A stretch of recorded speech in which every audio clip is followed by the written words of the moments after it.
aqui hoje conversando com Cody Souza, do Hatriot, né? Também filho do grande Steve Souza, né? Exodus, todo mundo conhece, né? Então, quem não conhece o Hatriot já, né, aproveita para catar e escutar, que vale muito a pena, né? Então, vamos lá. Vamos começar a conversa sem mais delongas aqui. So, we're gonna start talking about your new album, okay? It was like 1 month old. I can say that. Almost, it's 15 day, 20 seconds. So, not quite a month yet, but yeah, Yeah. it's still our new baby. Exactly. The Veil of Shadows. Yep. So, how is it doing, and how it's like the people, the acceptance of the people of this new album? I feel the reception from everybody is amazing. That everyone's saying this is Hatriot's best material we've put out. I wanted to say that up from Days into Darkness when I took over vocals after kicking Father Zetro out. But I was so proud of that album, but this one just completely wipes that one out of the water, if you ask me, right? Yeah. There's definitely been some difference in sound a little bit. We added a little different, from scenes and things that we like to enjoy ourselves. Kind of made it more universal, but still stayed true to how Hatriot was, and it seems that everyone's enjoying it. I mean, Horns and Halos, the single video, the music video that came out 3-4 weeks ago, and it's already at 47,000 views. And for Hatriot numbers, that's fucking really good. So Yeah. we're excited that everyone is receiving this well, and we're here to show that the metal world that we're here to be a staple piece of what metal is today. Yeah, I'm very glad to hear about that. And talking about your father, like the first two Hatriots, he was the singer, and then you were the bass player, and then you became the singer and the bass player. How was Yeah. it? How was this transition for you? Was it difficult? Yeah, Because also you have the legacy of your father on your back, right? I know. I often make the joke. I'm like, man, would Dave Mustaine's kids or Hetfield's kids take over for their dad, right? And let alone we kicked him out, but we made sure that I was ready before we did that. And I say kick out is a hard word. We move in different directions, and he still very much looks over the band and still helps me and my brother out, who's on drums, Nick Souza as well. But yeah, it was, at first I told the story often, and it's like we were at practice and he was on tour with Exodus or doing something with Exodus, and we were always still, consistently a band, even without Zetro, right? We've always had the core unit of guys that like to make music, and and the social media aspect of it and everything that came with it there. So naturally, one day at practice, I started just yapping on the mic like my dad, yap yap yap yap, really quick, and Yeah. my brother's like, "Oh fuck, man, you do dad better than dad does dad," right? And that's kind of how the transition started. And I learned a few songs, and then we approached my father with the idea, and the idea we were kicking him out, and he was like, "All right, well, I appreciate it, but go record 2 of the songs, and I want to hear it, and I need to make sure it's not shit. I'm not gonna let this thing this project go to waste."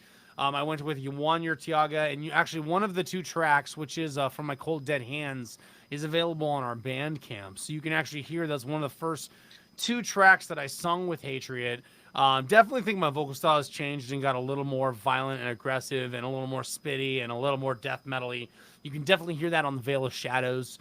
But yeah, it was a natural transition, and I think honestly the only move Hatriot could have made, Exodus has consistently been so busy since Blood In Blood Out, right? It has not stopped for them. So the band would have just been seriously sitting on record 2 just waiting right now, or records would be coming out that we couldn't do anything on. So the band kind of had a rebrand, a little resound, and we continued straight through, but we still play songs off of the first record, so still Yeah. stay true to what we do.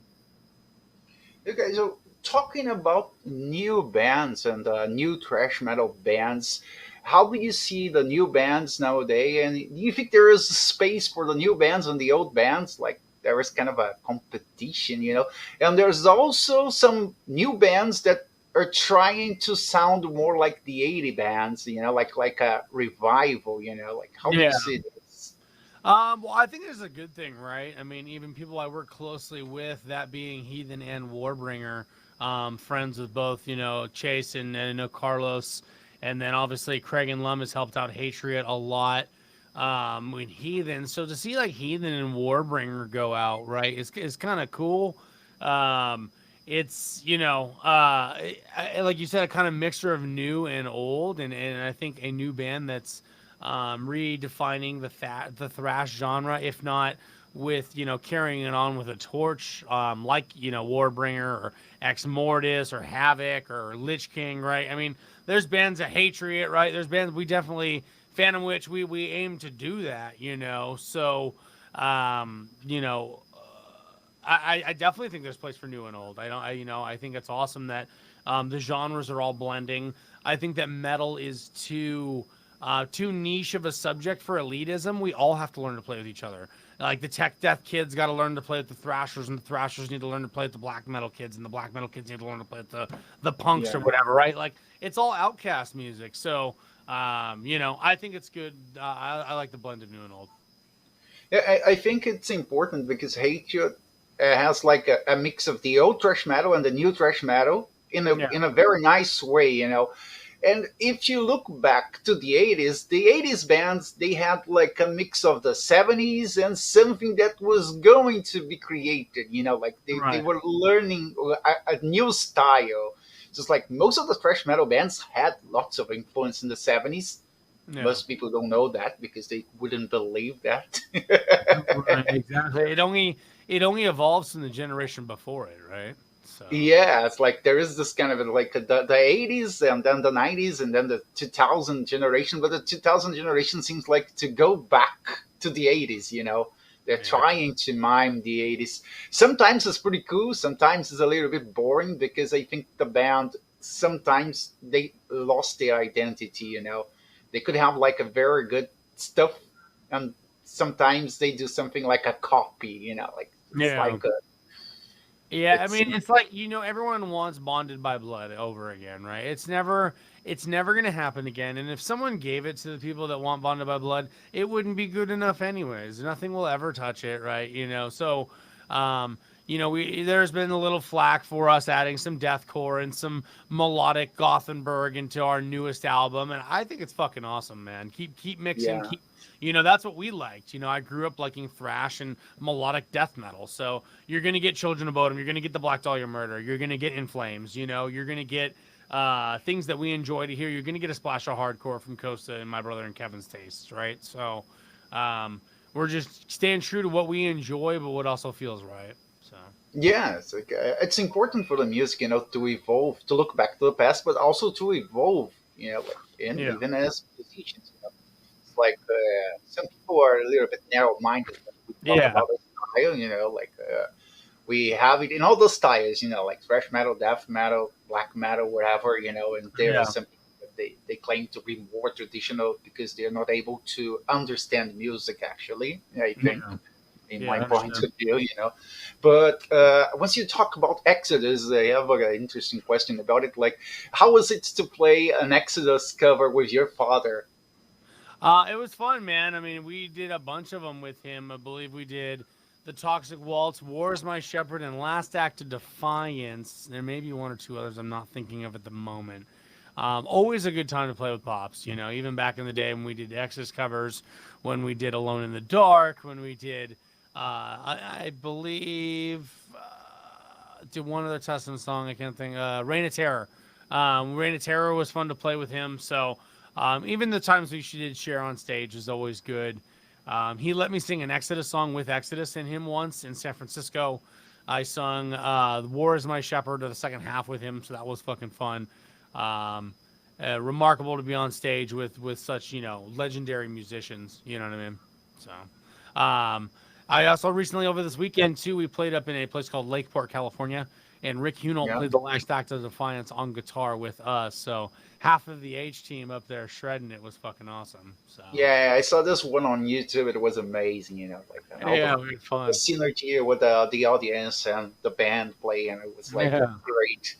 yeah. It's like bringing the thing back alive. And one question about Brazil is like, do you know any bands from Brazil?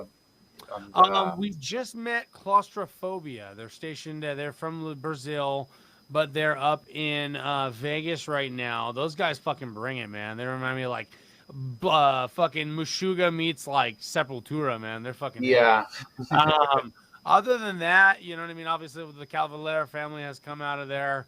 Not too much myself. I hate to be ignorant. You know what I mean? There's many bands that have reached out to me. Many of friends and fans that say, "Hey, come to Brazil, come to Brazil." It's almost an inside joke within the scene. You know what I mean? But yeah, not too much. No. Yeah.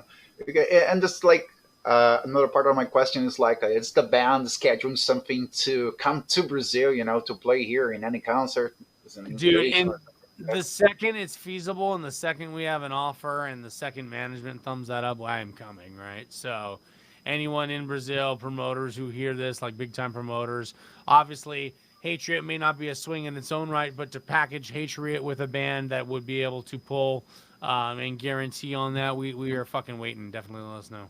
So Yeah, it would be great to have the band playing here. Lots of people will enjoy it because like the band is not very known in Brazil. I think most of because your father, obviously, and now the band is getting more space. I think yeah. the new album is attracting the fact that your father left to the band is not bad or not good. It's like it's something that attracted attention again to the band. Yeah, totally. It's kind of helped a little bit, and also it's like nowadays it's difficult, easy and difficult at the same time. Like you can get into YouTube, get lots of band, but seems like people are not so interested in metal anymore as we were in the past. Like when we had cassettes and the radios, Yeah. and The y- you golden know, era, from what I hear, I was born in '90 myself, so yeah. saw cassettes go away and then got to CDs. But continue, sorry.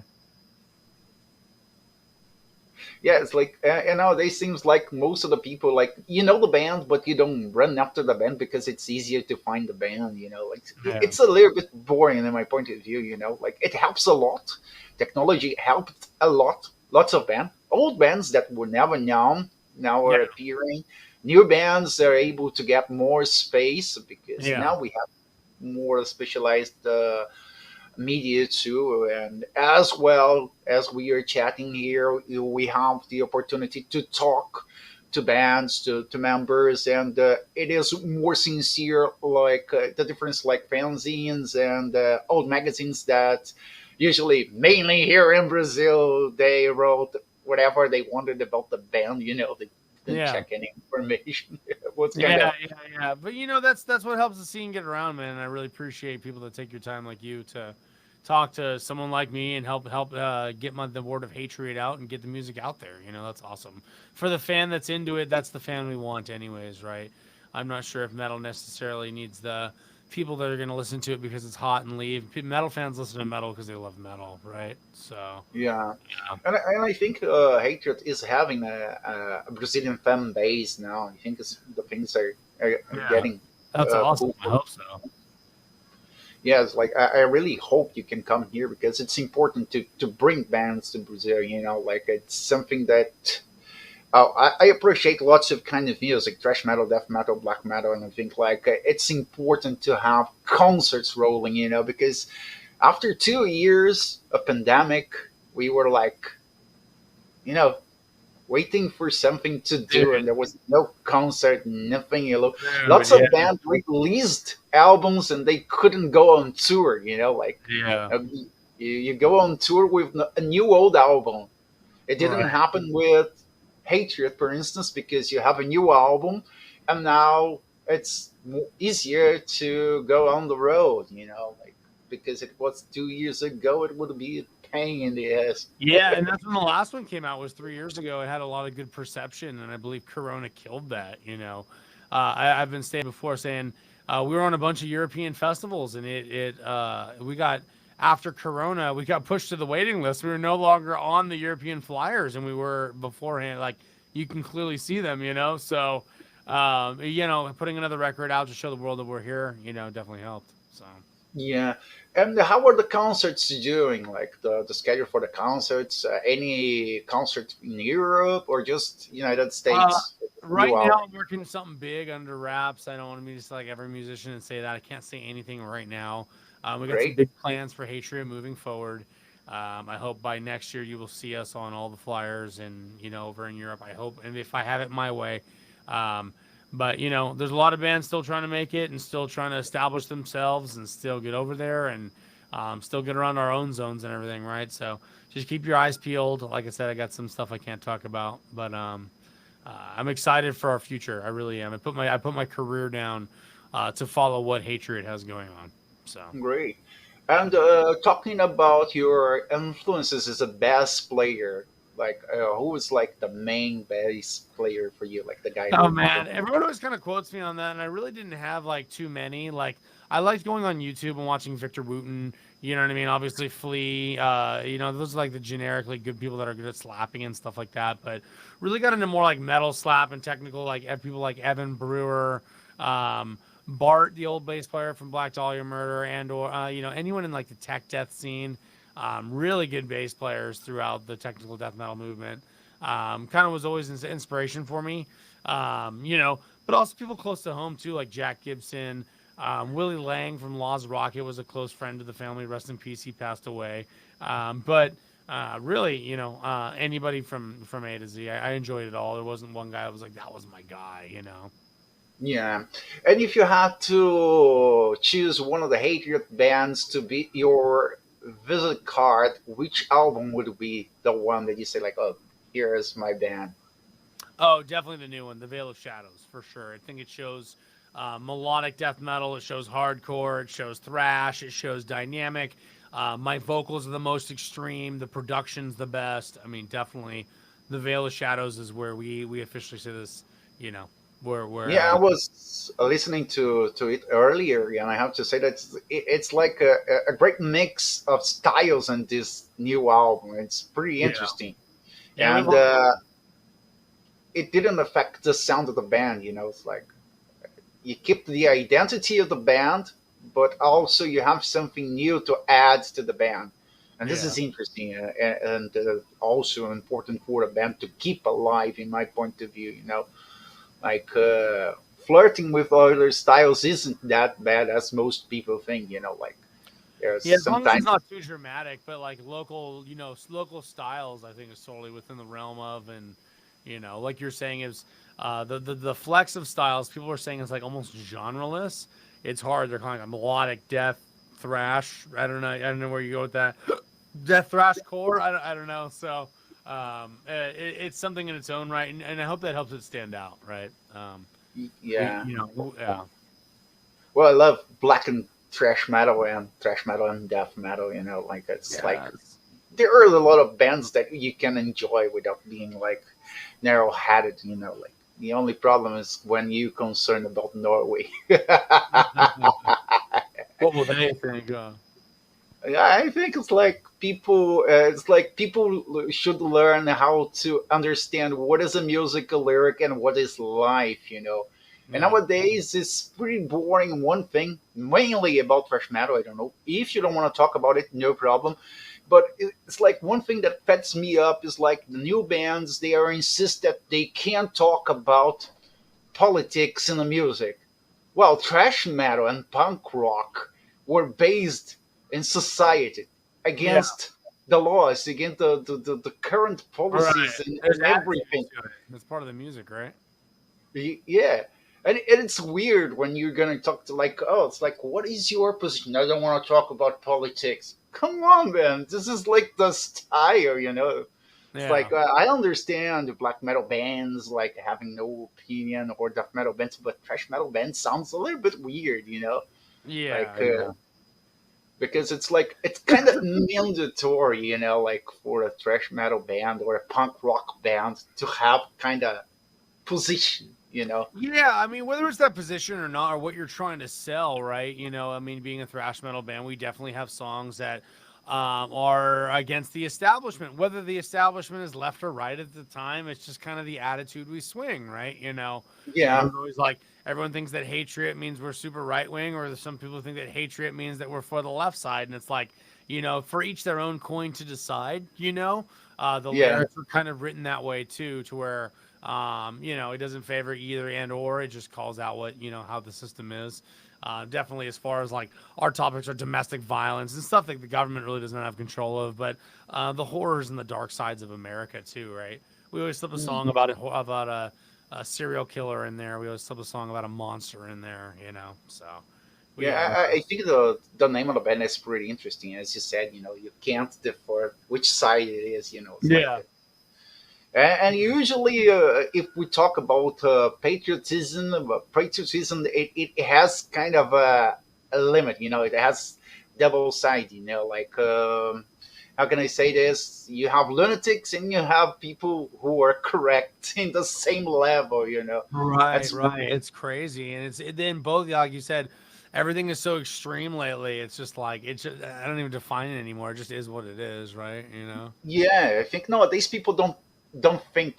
They just try to act or try to be something to attract attention. Yeah. It's like it's weird.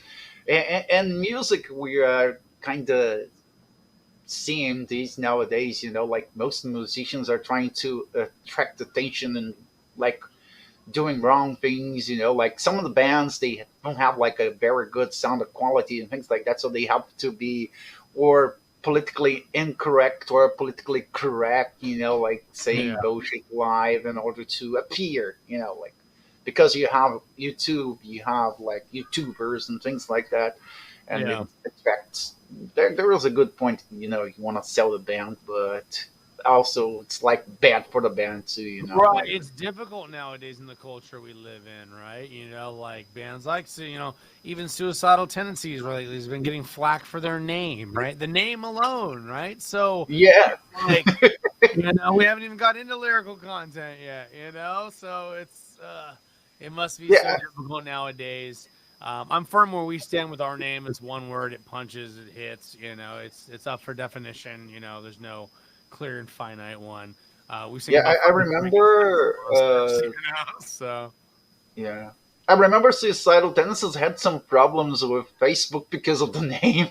that's what I was saying. Yeah, it was like, fuck, dude. Like, I mean, it's getting that hard lately. Yeah.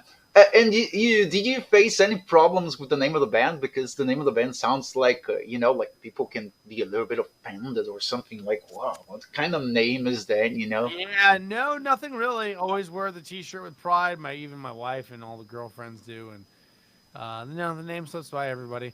A lot of people call it Hat Riot. They joke or like they can't see it, and I'm like, do you say the New England Pat Riots? No, it's the New England Patriots, the New England Hatriots, right? Yeah, with an H. So, to each their own, though. It's always funny to rip on it.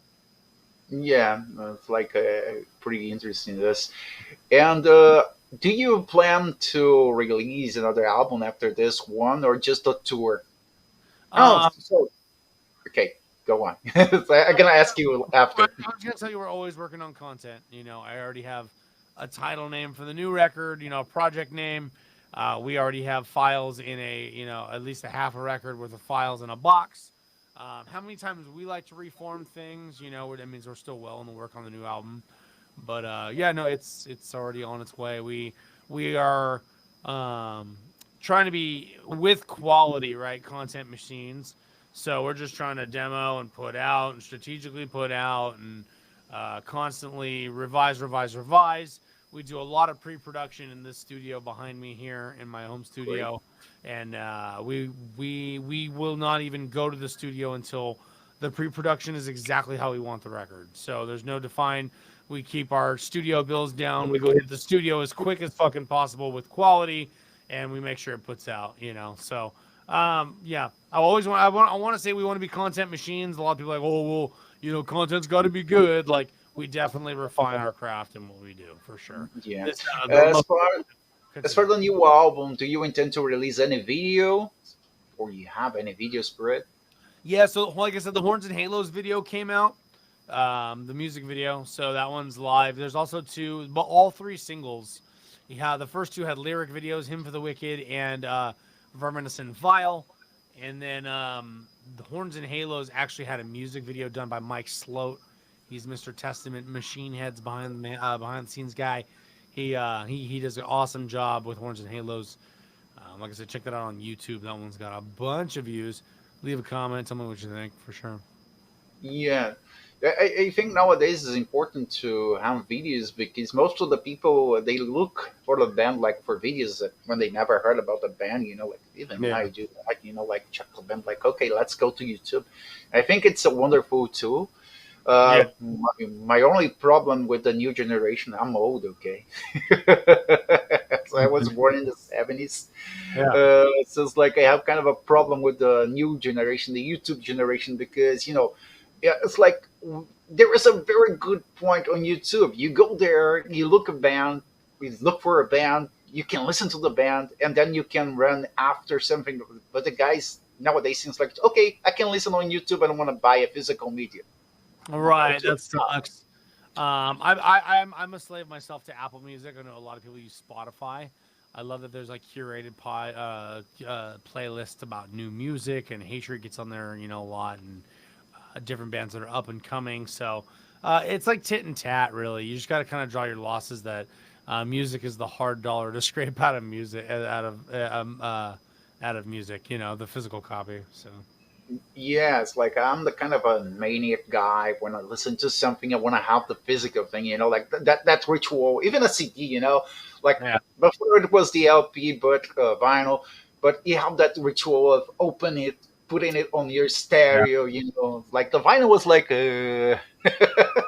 I CD want you to can. get vinyls as hipsters it's kind of getting, but I think they're a lot cooler than Funko Pops because you can't really do anything with Funko Pops, right? The vinyl you could play, but they're so expensive, dude. I'm like I said, I put my career down to be a musician, so my current job doesn't have all that fun money the other job used to have. Yeah, and nowadays it's like we are getting lots of old things that were impossible to get, but the Uh, price is pretty expensive, yeah, totally. I see what those vinyls cost for sure. Yeah, it's like vinyl is like it became like a luxury media, something that is like for rich people. Right. No, you're not wrong for sure. Yeah, you have to make your bills like that. Okay, you can buy a vinyl this month. Got to budget that bitch, huh? Seriously.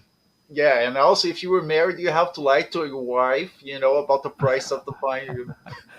I did that last month because, like I said, I've been working on a budget real hard lately, and I'm like, I Yeah, needed to get with buy a new new albums at wireless. home. I needed to buy a new wireless and a new thing for the bass rig, and she's like, okay. Yeah. Like, did you buy new albums? No, no, these are old ones. Yeah, no, same ones. You ever heard this? Yeah. So, do you collect vinyls or CDs too? Sadly, no. I have a decent CD collection downstairs. I was going through CDs pretty hard as an adult when I started getting some decent pocket money, early young adult, maybe 10 years ago or so.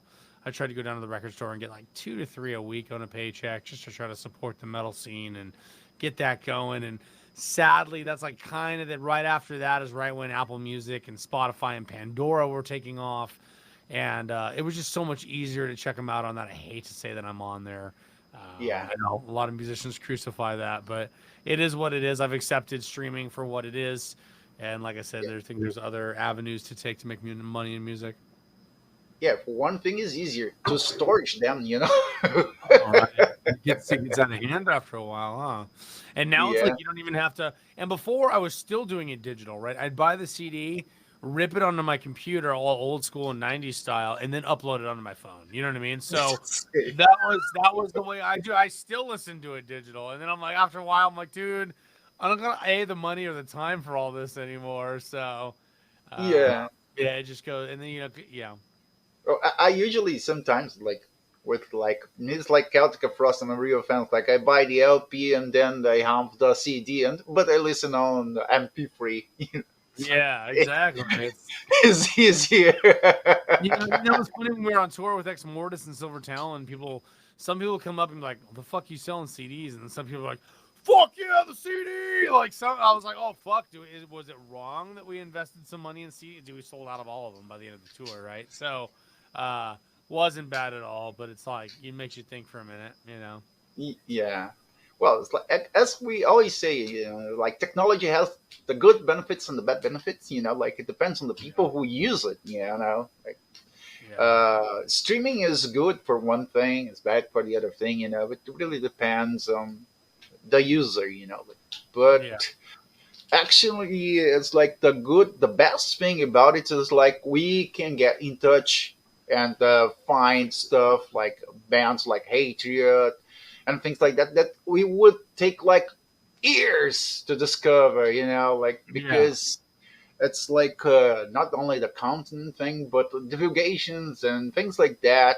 And the old Yeah. times was like really limited, like we couldn't find like a band and discover the whole discography at the same time. It's like Yeah. sometimes you got an album and then you are very happy, but you discover that that was the third album. There's another Right. two Whenever you albums. discover a band and they're already broken up or someone died, you're like, fuck, really? Yeah, it's like this is something that you get like, oh god, The like death effect, right? Most kids learning about death nowadays. yeah, it really it still happens. Sometimes even on you were like looking for some band on YouTube or something like that. You discover no band. It's sometimes from the 80s, sometimes a new band that was like not well. They didn't spread well the word about the band and things like that. I Yeah. think like uh, I think it depends on the interest of people.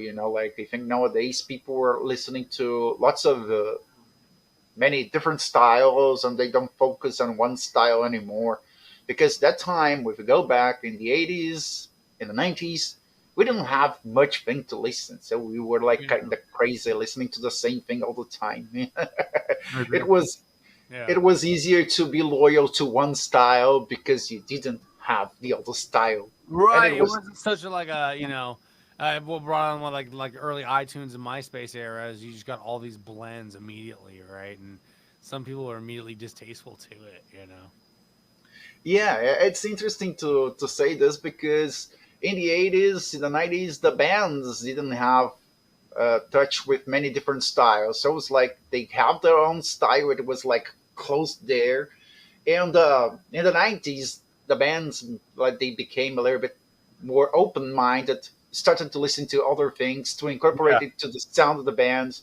And then lots of the people who were used to the band in the 90s or the 80s, sorry, got like confused. They were not able to understand it because like what the fuck are they doing, And nowadays in the 2000s, people were understanding lots of stuff that were done in the 90s Yeah. that people hated. Unfortunately, lots of the bands suffered with that. Like in the Right. United States, most of the bands suffered with the grunge. Yeah. Yeah. That happens. So, well, I think I have like just a last uh, question. I think Yeah. so. Well, first of all, let me thank you for the opportunity to talk to you. Okay, it Dude, was thanks for pretty having me nice. on. Fuck Okay, yeah. and also we expect to see the band playing here. Like it would be great for the fans I because, as I hope fucking said, so, man. I really hope so. Spread the word of Hatriot, man. Get that need or that want for us out there, and it'll happen. I guarantee you. yeah, and I had a role. I really hope it happens because this new album has everything that we need for a band to happen. Like I think Hatriot now is in the best moment for the band to become a major band. It's Dude, like hell yes. Fucking, that means the world for you saying that, dude. Thank you.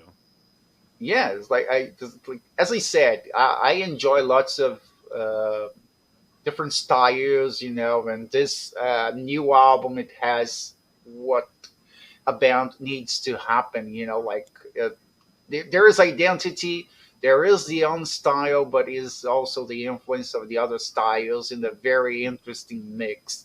And that's Yeah. the greatest point about it, like, and I really hope you succeed and come to Brazil and also the tours too, like so I would like you to leave a message to the Brazilian fans, and I Definitely. really hope to have you playing here. Yes, man. I definitely would. So, fuck yeah. So if you wish, say something to the Brazilian fans. Oh, definitely. Fans of Brazil, hey, Hatriot Brazil. Guys, I will be as soon as I can and invited. We'll get Hatriot down to Brazil. Spread the word. Spread the word of Hatriot. We appreciate all you guys and your ongoing support since day one. It's been a word in the Hatriot camp. We always say, come to Brazil. We know because you guys are crazy down there and you're expecting it. So you have to come to Brazil. I want to be everywhere in the world, man. We're going to take this thing all over the place. But definitely want to come see my crazy friends down in Brazil. You guys are one of the highest percentage of our listeners, of that fans that are Hatriot. We really fucking appreciate that. So, like I said, be sure to keep telling your friends, telling your moms, telling your neighbors all about Hatriot, and let's get us down there, man. We can't wait to for sure. Yeah, it's like one thing I think like Brazilian audience is the craziest when you talk about live concerts. Yeah, that's what we've always heard, man. So I can't wait till we get down there. I know it's a harder country to get to than others, so we can't wait to be there though. So yeah, it would be great. Okay, just to finish, I'm gonna talk a little bit in Portuguese here, okay? And then we finish.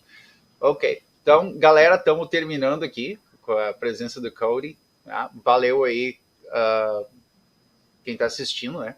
E não esqueçam de fazer inscrição no canal, né? Apertar o botãozinho do sininho ali, né? Quem quiser colaborar com o Pix, essas coisas também tá ali.